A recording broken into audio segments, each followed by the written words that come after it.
मानते हैं कि मोदी साहब के बड़े करीब हैं आजाद साहब?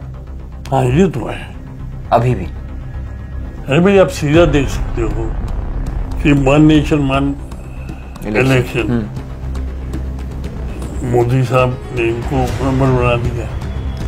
आज जब जा रहे हैं तो इनको मेंबर बना दिया। अमित शाह से शायद नहीं बनते। कांग्रेस वही है जो आपको कहती थी कि डेडवुड है, खत्म हो गया, हमें नहीं चाहिए, तो वापस से कांग्रेस? डेडवुड तो हम कभी नहीं थे, जब भी थे ठीक थे, सही थे। 370 और स्टेट हुड के लिए आजाद साहब ने स्पीच दी बड़े पैमाने जब वो कांग्रेस में थे। अभी उनका क्या स्टैंड है 370 पे? ये मोदी का है।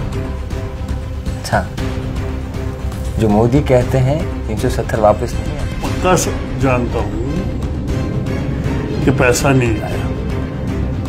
तो लोगों को भी धोखा हुआ, लीडर्स को भी धोखा हुआ, सबको हुआ। हम तो अपना पैसा लगा के पार्टी में लगा, और पैसा जो प्रॉमिस किया हुआ वो भी किया। कितना प्रॉमिस किया था पैसा? नहीं, आई डोंट नो, किया था, कमिटमेंट थी। कुछ कमिटमेंट थी, बाद में फोन ही नहीं उठाया तो मैंने किया कि उसी से वोट ले ली। आप इतने कद्दावर लीडर हैं, ऐसा ब्लंडर आपसे कैसे हो सकता है? ये लोग तवक्को कर रहे हैं। गलतियां होती हैं, हर इंसान से होती है। कुछ वर्कर्स हैं कहते हैं कि अभी सुनने में आ रहे हैं और ओवरऑल दिखता भी है कुछ कि लॉबीज़म बहुत ज़्यादा चल रहा है। ये तो जब से जन्म लिया है कांग्रेस ने, तब से ये याद है। आप मानते हैं कि लॉबीज़म है? वो तो कांग्रेस किस पार्टी में नहीं होता, किस पार्टी। इस वक्त हमारे साथ बातचीत करने के लिए मौजूद हैं कद्दावर लीडर ताज मोइनुद्दीन साहब। आप जानते होंगे कई वक्फा इन्होंने कांग्रेस में गुजारा और उसके बाद जो है गुलाम नबी आज़ाद के साथ जो है इन्होंने कई वक्फा उनकी पार्टी में दिया, मगर अब फिर से जो है ताज मोइनुद्दीन साहब जो है वापस से कांग्रेस में जाना चाहते हैं। क्यों जाना चाहते हैं, क्या आखिरकार इन्होंने सोचा, या फिर किस तरीके से जो है आगे ये चलेंगे, इनसे जानने की कोशिश करेंगे। बहुत शुक्रिया ताज साहब वक्त देने के लिए। बड़े अरसे बाद एक बार फिर से कांग्रेस जा रहे हैं आप, ऐसा क्या महसूस हो गया? देर आयद दुरुस्त आयद। आपको लगता है देर बहुत ज़्यादा हो गई है? नहीं, देर ज़्यादा नहीं होगी, थोड़ी सी देर भी हो, मगर कांग्रेस कैसे भूल सकता हूँ जिसमें 45 साल अपनी जवानी के मैंने उसमें दिए। मगर उस वक्त कांग्रेस आपको क्यों याद नहीं रही? जज्बात में आ जाता है आदमी, लोकल प्रॉब्लम होती है, लोकल बातचीत होती है। मानते हैं कि सबसे बड़ी गलती आपकी हुई तब जब आपने डीपीएपी के साथ? ब्लंडर था ये मेरे साथ नहीं, हम सब जो थे। आज़ाद साहब के साथ भी? आज़ाद साहब के साथ भी। कैसे? देखिए, आज़ाद साहब एक बड़ी शख्सियत थे कांग्रेस में। बिल्कुल। उन्होंने जो एक बगावत की तो उनका भी जो पीछे लोग देखा तो सारे निकल गए, वो तो सारे वापस चले गए, और वहाँ आज़ाद साहब अकेले रह गए। बाकी तो सारे कांग्रेस में चले गए वापस, सिवाय एक के ये जो है वकील कपिल सिब्बल, वो नहीं गए, बाकी तो सब वापस आ गए। तो फिर बगावत किस बात की? तो आपको लगता है कि जो आपने ये फैसला लिया है इससे आज़ाद साहब खुश होंगे? देखिए, आज़ाद साहब may have reached the point of no return, but in politics nobody can fix the limit. But Congress वही है जो आपको कहती थी कि डेडवुड है, ख़त्म हो गया, हमें नहीं चाहिए, तो वापस से कांग्रेस? डेडवुड तो हम कभी नहीं थे, जब भी थे ठीक थे, सही थे, और अपने दम पे रहे थे। बिल्कुल। और कांग्रेस इस वक्त यहाँ मिलतसी में बिल्कुल ख़त्म थी। यहाँ का दफ्तर भी इफ्तिकार साहब खाना चाहते थे, और हमने वो गोले भी सहे। बिल्कुल। जो कांग्रेस पार्टी में रॉकेट जो लॉन्च किया गया, वो कांग्रेस के ऊपर दूसरे कमरे में बैठा हुआ था, बरामदे से इसमें जाके बाहर निकल गया, वो भी तो कांग्रेस के साथ ही था। गोलियां खाई तो मैं कांग्रेस में ही था।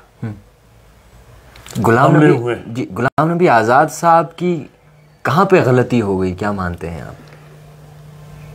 देखिए, एक तो बगावत क्यों की, बिल्कुल, फिर ये 23 आदमी क्यों जमा किए, एजेंडा क्या था? एजेंडा क्या था? फिर वो 23 में से 22 गायब हो गए, तो बात क्या थी? कुछ न कुछ बात तो होगी। वापस अपने पे चले गए, एक मुकर्रर टाइम के लिए आए, मुकर्रर वक्त के लिए आए और वापस से कांग्रेस में चले गए। वजूहात वो जाने, आपने कभी डिस्कस नहीं किया? मैंने कभी जरूरत ही नहीं पड़ी। मानते हैं कि मोदी साहब के बड़े करीब हैं आज़ाद साहब? हाँ, ये तो है अभी भी। अरे भाई, आप सीधा देख सकते हो कि one nation one election, Modi साहब ने इनको मेंबर बना दिया। आज जब जा रहे हैं तो इनको मेंबर बना दिया। अमित शाह से शायद नहीं बनती। गुलाम नबी आज़ाद साहब मुझे दिखता है। मोदी साहब क्यों इतना चाहते हैं आज़ाद साहब को? ये तो वो जाने और आज़ाद साहब जाने। ये सवाल तो अब आज़ाद साहब से कर सकते हो या मोदी जी से कर सकते हो। मैं इसका जवाब क्या दूं? कहते हैं 370 और स्टेट फूड के लिए आज़ाद साहब ने स्पीच दी बड़े पैमाने। जब वो कांग्रेस में थे। अभी उनका क्या स्टैंड है 370 पे? जो मोदी का है। अच्छा, जो मोदी कहते हैं 370 वापस नहीं आना चाहिए और जम्मू कश्मीर के लोगों, शायद वही उनका हो। अच्छा, आपने जिस तरीके से अपना वक्त गुजारा, खामियां कहाँ पर महसूस हुई आपको? खामियां ये थी कि we were not able to deliver. और क्या? कोई पाबंदिश थी डीपी? पहले ना कोई नहीं। हमारे बड़े बड़े इज्तिमा हुए, मगर हम ग्रास रूट पे नहीं पहुंच सके। इज्तिमा तो बहुत बड़े हुए, इसलिए इज्तिमा को देख के कभी ये ना समझिएगा कि ये सच है। बिल्डिंग अजीम है। वो बीच में खंडर ही होती है, धोखा होता है। तो रैलियों में जो लोग जमा हो रहे थे डीपीएपी के साथ, आज़ाद साहब के साथ, नई चीज थी, हर कोई चखना चाहता था। जब वक्त आया पीछे देखा तो कोई भी नहीं। अच्छा, पैसा बहुत ज़्यादा खर्च हुआ होगा इन चीज़ों में, क्योंकि आप भी जानते हैं अगर कोई भी चीज़ करनी, नहीं, वही पैसे की कमी थी। बहुत ज़्यादा कमी थी क्या? बहुत ज़्यादा कमी थी, क्योंकि मैं ट्रेजरर था, इसलिए मुझे पता है। क्या वादे शादे किए थे जब डीपीएपी वादे होंगे आज़ाद साहब के साथ, मगर वादे फुलफिल नहीं होंगे। वो एक, अगर वादे पूरे हो गए होते तो फिर डीपीएपी संभल जाती है। मैं ये पक्का जानता हूँ कि पैसा नहीं आया। तो लोगों को भी धोखा हुआ, लीडर्स को भी धोखा हुआ, सबको हुआ। हम तो अपना पैसा लगा के पार्टी में लगाते थे, हमें तो कोई फर्क नहीं है। तो कुछ ऐसे हैं जो नहीं बर्दाश्त कर सकते। कहते हैं जिस तरीके से ये मुकर्रर कुछ वक्त था जो चला है, वो कहीं ना कहीं कांग्रेस को तोड़ने की एक साजिश थी, ये लोगों का कहना है। और डीपीएपी इसीलिए लाई थी। सुनिए, कांग्रेस डीपीएपी कहाँ तोड़ती कांग्रेस को? कई सारे लीडर्स उस वक्त डीपीएपी में कहाँ, सारे आगे थे, वो सारे वापस जा रहे हैं। रहा कौन? कोई एक बार गया, कोई पहले गया, कोई 6 महीने बाद गया, कोई साल बाद गया। What is next step of आज़ाद साहब आपको? मैं आई कांट कमेंट। मैं क्या कह सकता हूँ? आज़ाद साहब इंसान अच्छे हैं, बहुत अच्छे इंसान है एज ए ह्यूमन बीइंग, मगर उनकी पॉलिटिक्स के साथ मेरा इख्तिलाफ है अभी भी। अब इख्तिलाफ क्या करूँगा, मगर सोच नहीं मिलती, आइडियोलॉजिकल डिफरेंस। आइडियोलॉजिकल डिफरेंस भी नहीं कह सकता। वो करीबी अगर हैं तो क्यों हैं? किसके?